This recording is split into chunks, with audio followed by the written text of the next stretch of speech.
안녕하세요. 진실의 힘 임팩TV입니다. 어제 MBC에서 특종이 나온 걸 소개해드렸는데요.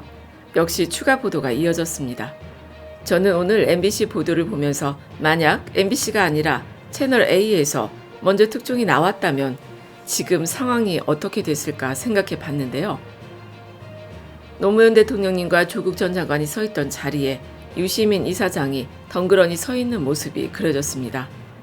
그것뿐만이겠습니까?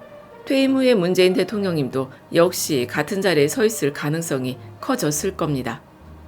정말 정신 차리고 밭을 갈아야겠다고 다시 한번 다짐을 했습니다. MBC 뉴스링크 댓글에 고정하겠습니다. 많은 관심 부탁드립니다.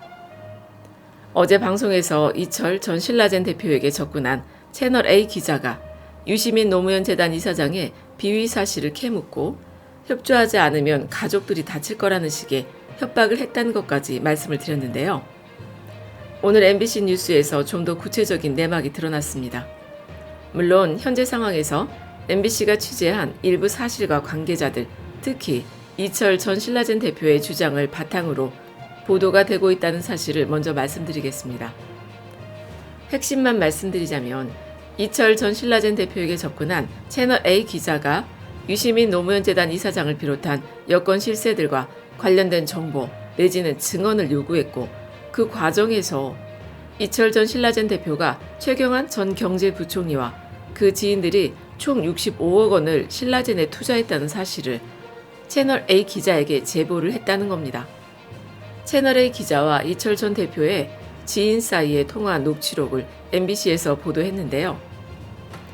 검찰은 그냥 유시민이 싫은 거예요. 총선이 있으니까 혹시나 부담스럽거나 이런 것도 다 아는데요. 야권 최경환이나 그때 말씀하셨던 누구 하나 섞어서 해도 되는 거니까 라고 말하는 채널A 기자의 말이 등장합니다. 그러니까 총선을 앞두고 유시민 이사장을 필두로 하는 여권 핵심 인사들이 신라젠 주가 조작 사건과 연관이 있다는 기획 기사를 채널A 기자가 준비하고 있었다는 합리적 추론이 가능한 부분 아니겠습니까? 그래도 유시민이 죄가 없으면 문제될 것이 없지 않겠느냐고 순진하게 생각하는 사람이 설마 지금도 있는 건 아니겠죠? 조국 전 장관 사태를 뒤돌아보면 최성해 전 동양대 총장이 자신은 조국 전 장관 자녀에게 준 표창장에 도장을 찍은 적이 없다라는 말을 한 것으로 시작으로 검찰이 100여 군데를 압수수색하면서 그 난리가 났던 것 아닙니까? 사람의 말 한마디, 특히 관계자의 말 한마디로 얼마나 큰일이 벌어질 수 있는지 우리는 이미 충분히 봤습니다. 심지어 검찰과 언론이 한편을 먹고 사람 하나를 파렴치한 범죄자를 만들려고 들면 어지간해서는 벗어날 수 없다는 것을 지난 조국 전 장관 사태를 지켜보면서 우리 모두가 생생하게 알게 됐어요. 어제 올린 영상에 어떤 분이 언론의 비위를 캐는 게 아니라 민간인을 협박해서 없는 범죄를 만드는 것 아니냐? 사실관계는 정확히 전달했으면 좋겠다는 내용의 댓글을 달아주셨습니다. 정말 동감하는 말씀입니다. 아직도 조국 전 장관이 그래도 잘못한 게 있으니까 검찰이 수사를 했을 거 아니냐고 하는 분들이 그렇게 많다고 합니다. 오죽하면 죄는 짓는 게 아니라 만드는 거라는 말까지 나오겠냐는 것이죠. 만약 이철 전 대표의 주장대로 박근혜 대통령 당시에 경제부총리를 지냈던 최경환 씨가 신라젠이 상장되기 전에 65억 원어치를 투자했다면 도대체 얼마의 시세 차익을 얻었을까요? 검찰이 정경심 교수를 상대로 주장했던 미실현 이익이라는 방식을 그대로 적용하면요. 물론 실현했는지 안 했는지 아니면 투자를 했는지 안 했는지는 아직 정확하게 밝혀지지 않았다는 거 다시 한번 분명하게 말씀드리겠습니다. 참고로 2016년 12월에 상장된 신라젠은 13,500원으로 시작해서 약 1년 뒤인 2017년 11월 20일에 최고가인 15만 2,300원을 기록합니다. 단기간에 1000%가 넘게 오르면서 급등세를 보이는 주식에는 반드시 제2의 신라젠, 제3의 신라젠이라는 말이 붙을 정도로 유명세를 탔던 종목이 바로 신라젠입니다. 조국 전 장관을 수사하기 전에 금융 관련 사건은 자신이 좀 안다며 냄새가 난다고 현직 검찰총장이 얘기를 했다고 하는데요.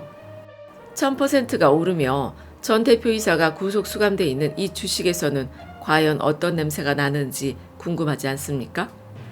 만약 MBC에서 특종을 터뜨리기 전에 채널 A에서 1000%의 신화를 만들어낸 신라젠의 주가 조작의 여권 관계자, 그것도 유시민 이사장처럼 문재인 대통령님은 물론이고 노무현 대통령님과도 뗄래야 뗄 수 없는 관계를 가진 핵심 여권 인사가 관계돼 있다는 기사가 나왔다고 생각을 해보면, 그것도 주가 조작 사건에 연루돼서 구속 수감돼 있는 신라젠 대표 입에서 유시민이라는 이름이 나왔다고 하면 총선을 앞두고 사실 여부를 가릴 시간이 과연 있겠느냐는 말이죠.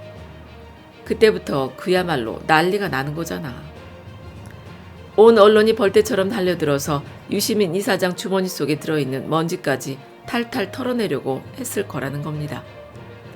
추미애 법무부 장관이 만약 MBC 보도가 사실이라면 간과할 수 없는 중차대한 일이라는 입장을 밝혔고, 청와대에서도 채널 A와 검찰의 유착 의혹이 사실로 밝혀진다면 법무부가 감찰에 나설 사안이라는 관계자의 발언이 있었습니다. 이명박근혜 시절에 문재인 대통령님은 물론이고 유시민 이사장 등 친노로 분류되는 인사들을 샅샅이 조사했다는 소리를 많이 들었는데요. 아직도 친노, 친문이 걸어야 할 가시밭길이 다 끝나지 않은 모양입니다.